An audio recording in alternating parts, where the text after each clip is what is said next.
കണക്കൂട്ട് പയർ കറി ചട്ടക്കൂട്ട്. നമുക്കിന്ന് ചെറുപയർ കറി ഉണ്ടാക്കാം.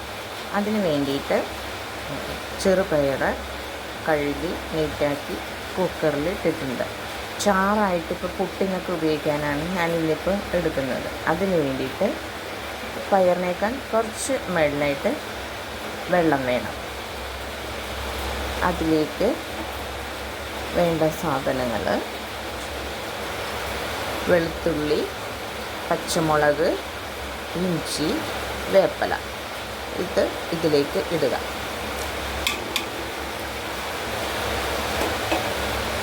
അതിനുശേഷം അതിനാവശ്യമായ ഉപ്പിടുക.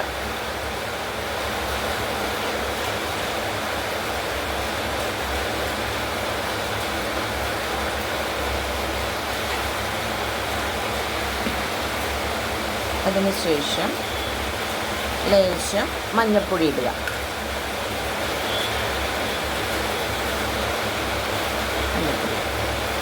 ഇനി നമുക്ക് കുക്കർ അടച്ച്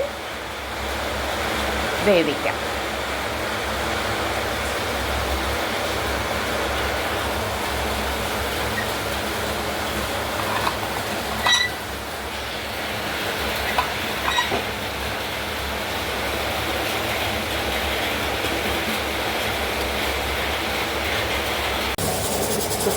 കുക്കർ അടിച്ച് തുടങ്ങിയിട്ടുണ്ട്.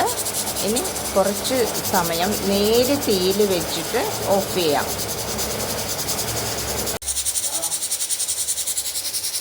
ആദ്യം പറഞ്ഞത് വ്യക്തമായി മഴയായാണ് വ്യക്തമായി കേൾക്കാത്തതുകൊണ്ട് ഞാൻ വീണ്ടും പറയുകയാണ്. പയർ നന്നായി കഴുകി കുക്കറിലിട്ട് അതിനേക്കാൾ കുറച്ച് മുകളിലായി വെള്ളം വെച്ചിട്ട് അതിലേക്ക് ഉപ്പ്, പച്ചമുളക്, ഇഞ്ചി, വേപ്പില, വെളുത്തുള്ളി, മഞ്ഞൾപ്പൊടിയും ഇട്ട് വേവിക്കാൻ വെച്ചിരിക്കുന്നതാണിത്. ഇനി നമുക്ക് പയർ താളിക്കാനായിട്ട് ചട്ടി അടുപ്പത്ത് വെച്ചിട്ടുണ്ട്. അതിലേക്ക് വെളിച്ചെണ്ണ ഒഴിക്കാം.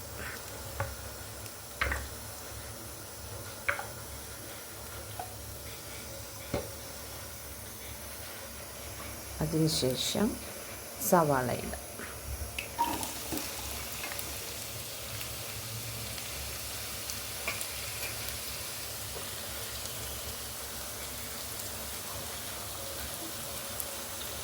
എന്നിട്ട് നന്നായി വഴറ്റും.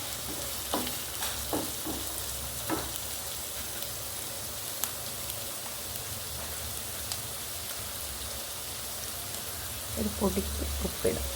നന്നായി പെട്ടെന്ന് മൊരിയാനാണ്.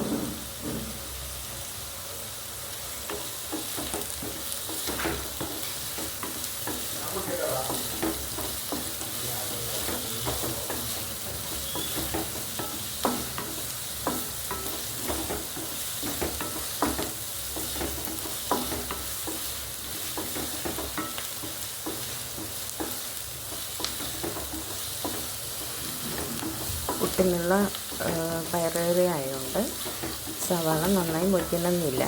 മൊരിച്ചും വേണമെങ്കിൽ നമുക്ക് തളിച്ചിടാം.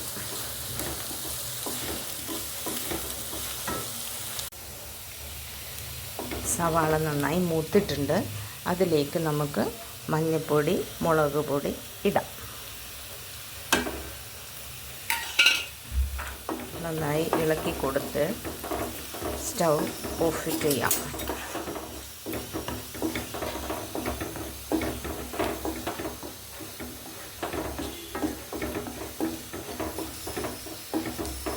മുളക് നന്നായി മൂത്തിട്ട് ഓഫ് ചെയ്യാം. കണ്ടോ, ചെറുപയർ നന്നായി വെന്തിട്ടുണ്ട്. അത് നമുക്ക് ചട്ടിയിലേക്ക് ഇട്ടിട്ട് നന്നായി മിക്സ് ചെയ്യാം.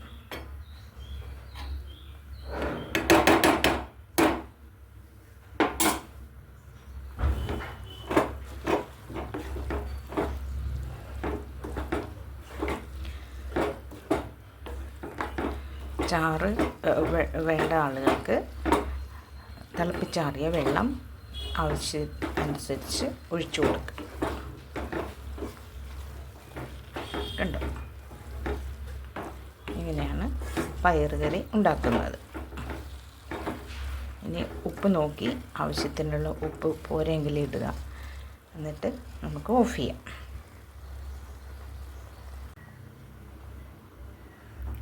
ഇത് ഞാൻ തിളപ്പിച്ച വെള്ളമൊഴിച്ച് നീട്ടിയെടുത്തതാണ്. ഒന്ന് തിളച്ച ശേഷം നമുക്കിത് ഓഫ് ചെയ്തിടാം.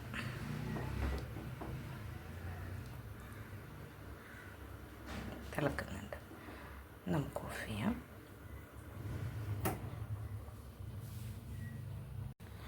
ഗോതമ്പ് പുട്ട് ചുടുന്നതിനായി ഞാൻ കുക്കർ അടുപ്പത്ത് വെച്ചിട്ടുണ്ട്. അതിന് പകുതി കുക്കർ വെള്ളം വെക്കണം. ആവിയിൽ വേകുന്നതുകൊണ്ട്, ആവിയായി പോകുന്നതുകൊണ്ട് വെള്ളം പെട്ടെന്ന് വറ്റാൻ സാധ്യതയുണ്ട്. അപ്പോൾ അതിന് വേണ്ടിയിട്ട് നമ്മൾ പകുതി കുക്കറോളം വെള്ളം വെക്കണം. ഇനി നമുക്ക് കുക്കർ അടക്കാം, വാഷറിട്ട് അടക്കാം. വെയിറ്റ് ഇടരുത്, വെയിറ്റ് ഇടാതെ കുക്കർ അടക്കാം. ഇനി ഗോതമ്പ് പൊടി നമുക്ക് നനക്കാം. അതിന് വേണ്ടിയിട്ട് എടുത്തിരിക്കുന്ന ഗോതമ്പ് പൊടിയിലേക്ക് ഉപ്പ് ചേർക്കാം. എന്നിട്ട് നന്നായി മിക്സ് ചെയ്യുക. കണ്ടോ, ഇതിലേക്ക് വെള്ളം ലേശം ഒഴിച്ചു കൊടുക്കുക. എന്നിട്ട് നന്നായി പുരട്ടി കൊടുക്കണം. ഇങ്ങനെ പ്രസ് ചെയ്ത് ഇങ്ങനെ അങ്ങനെ പുരട്ടി ഇങ്ങനെ ആക്കി കൊടുത്താൽ നന്നായിട്ട് പൊടി അതുപോലെ കുറേച്ച് വെള്ളമൊഴിച്ച്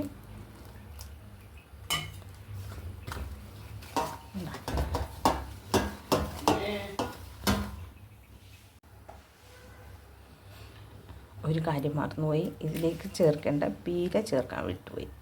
ഇതിൽ കുറച്ച് പീരയും ചേർക്കുക. എന്നിട്ട് മിക്സ് ചെയ്യുക.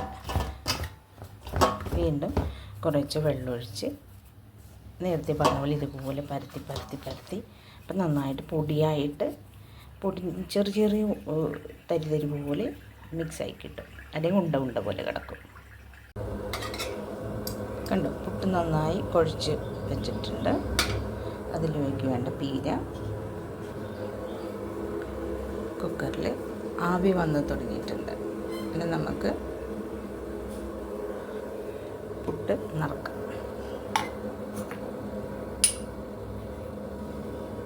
ഇതിനായിട്ട്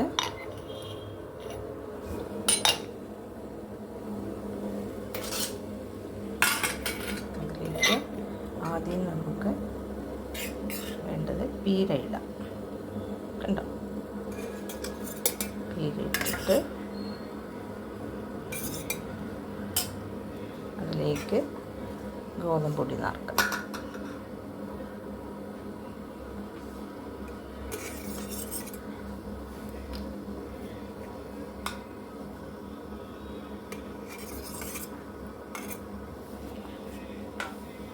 പകുതി കണ ഗോതമ്പ് നിറഞ്ഞ ശേഷം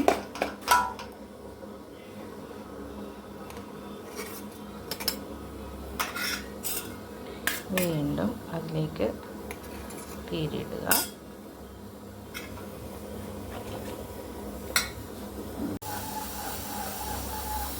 കണ്ടോ, ബാക്കി പകുതിയും പൊടി നിറച്ച് അതിന് മീതെ പീര് വെച്ചിട്ടുണ്ട്. ഇനി നമുക്കിത് മൂടി ആവി വരുന്ന കുക്കറിലേക്ക് എടുത്ത് വെക്കാം.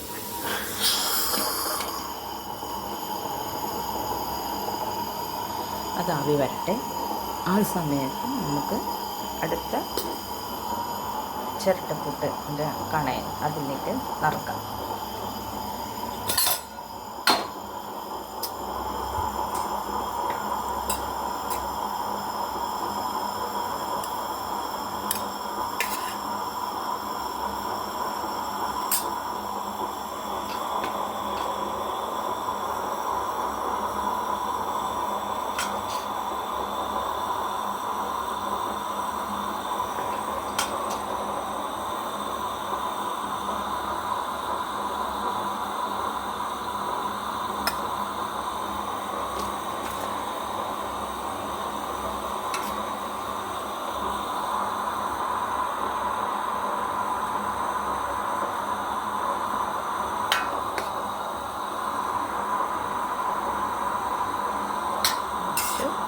ഇതിലേക്ക് മീനിൻ്റെ പീരിടും.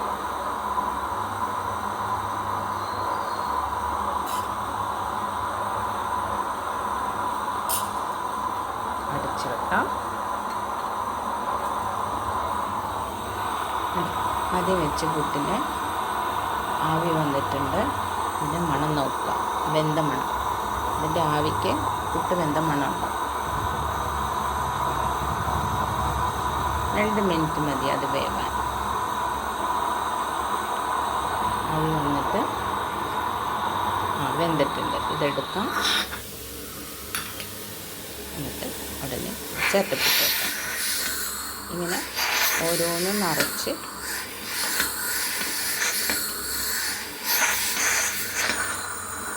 മാറി മാറി വേഗം വേഗം ചുട്ടെടുക്കാം.